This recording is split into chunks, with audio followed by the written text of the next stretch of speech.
One of the most important people in this journey that you're on is your medical care provider, because they are the person that is likely offering you a lot of guidance, a lot of really specific guidance based on your medical history.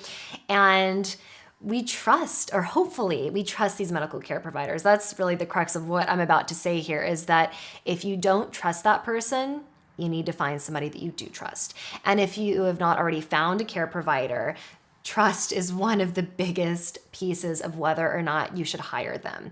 And it doesn't just have to be the OB that you've already seen, or the midwife that your mom knows, or even your best friend who offers midwifery services. You know, if you don't feel like that is the right person for you, and you might trust them, but you still might not feel like they're the right fit, you deserve to have somebody that you do feel is the right fit, and somebody that will serve you in the way that you need to be served. So if you haven't already found a care provider, I recommend first thinking about what type of birth you want, if you have that option, if you don't have a medical history that requires a hospital birth. So think about if you want an OB, a family care physician, if you want a midwife, naturopathic doctors can sometimes attend a birth.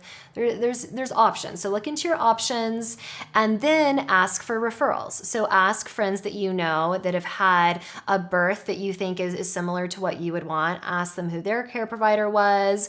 Interview a few different care providers. Don't just go with the first person you meet. Really shop around, sit with it. If you can, bring your partner with you, your birth companion, and have them help you decide who you want to go with.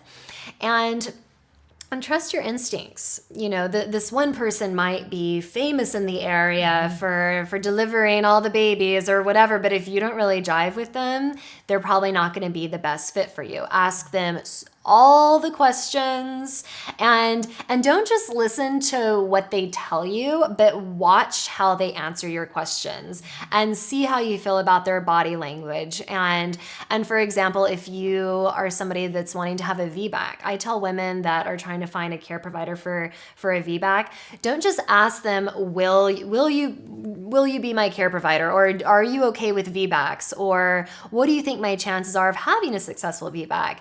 Ask those questions, but just watch their initial response. Mm-hmm. If they're initially like, yeah, I think you could do it, red flag. Like, you want them to be like, yes, like I feel confident about that, or you know what, I've looked at your medical history and I really want you to have that, but this is why I think that's not an option. I mean, really tune into whether or not they're authentic and whether or not they're an advocate for you. And if you do select a care provider, but at some point during your care a red flag comes up, or you just start to just feel off with them, or maybe something shifts in your birth and they're not willing to support you in the way you want to be supported with that, you can absolutely change. And Tara, in a moment, she's going to talk about a personal experience with that.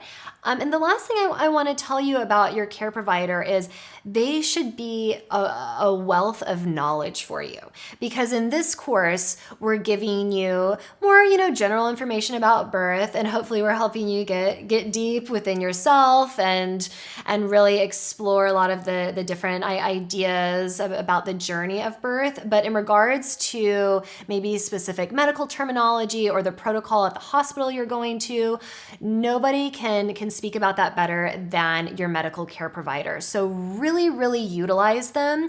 And before your prenatal appointments, write down any questions that come up. Who cares if they have to sit with you for 2 hours, as long as you feel informed and as long as you feel like you can trust that, number one, they know what they're talking about and that they're giving you all the pertinent information. So really, really utilize all of that knowledge and expertise. Each birth is different, and my experience with it was that the first time I gave birth, I did really need to have a midwife who had attended, oh my gosh, thousands and thousands and thousands of births. She had been doing it. She was like about to retire, actually, when I was her patient, and I really trusted her because she had so much experience. And she was really there for me during that pregnancy. I didn't know what to expect. I was, had never done it before. And her expertise and her long-term experience really made me feel supported. And I wanted to be at a birth center. I didn't want to do a home birth. I didn't feel ready for that. And so that situation was really the right situation for me the first time around. The second time around, I just by default went back to her. She was wonderful. She was actually in the process of retiring the second time that I went back to her, and somebody was taking over. So there was a little bit of uncertainty around who was going to be at my birth. And as the pregnancy unfolded and I kept doing all of this work on myself and really investigating what was important to me and kind of tuning in to what it was I wanted to do, I started to feel more and more like I was in the wrong situation. There was nothing wrong with her. She was wonderful. There was nothing wrong with the person who was taking her place. She was wonderful. But I just felt like there was something, this is not the right fit. This is not the right version of birth that I want to go through this time. I think I want something different. And I had been studying the Bradley method for a little while at that point.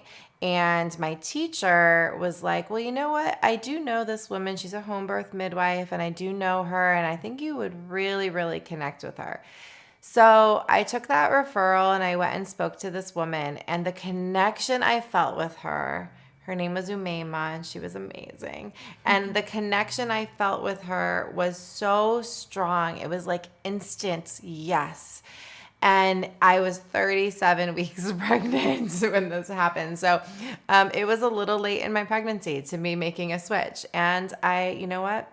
I did it because it was the right thing for me. What I wanted in the second birth was so different than what I wanted and needed in the first birth. So I went with it. And I'm so glad I did. She knew what I needed. She was answering the right questions for me. She had the knowledge that I needed, and she had the ability to hold the space for me that I felt was really important for that birth experience. So really tune into what it is that you want for your birth experience and what kind of support you need, and make sure you're getting that when you're talking to your care provider. Make sure you're feeling like that is actually being fed. Just like Bailey said, you want to make sure that they are being authentic and that they're really an advocate for you and your process, because your process is unique. Your process is not the same as somebody else's process. So make sure that you are feeling represented, you are feeling cared for, and that you are kind of hitting that mark. It's like you can tell, you get that yes. Make sure you have that yes.